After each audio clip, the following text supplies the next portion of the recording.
Nak beli emas tuan-tuan, pastikan kita menggunakan duit kita sendiri, bukannya duit pinjaman tuan-tuan. Andai kata kita cakap, saya ada dengar kawan saya kata kalau nak untung simpan emas ni buat pinjaman di bank. Daripada duit pinjaman tadi kita pun beli emas. Harga emas naik, nanti kita jual lah emas tu untuk bayar hutang bank tadi. Adakah betul nasihat tu tuan-tuan? Itu adalah nasihat yang salah. Apa yang diberitahu oleh pakar kewangan? Simpan emas tuan-tuan, pastikan dengan duit gaji kita, duit lebihan kita tuan-tuan. Simpan minimum 10% setiap bulan. Jangan kita berhutang untuk membeli emas.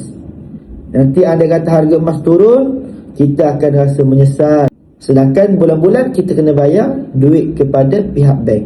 Tuan-tuan, untuk kita tenang di dalam menyimpan emas, kita simpan duit kita sendiri yang kita tak nak guna dalam tempoh masa yang terdekat.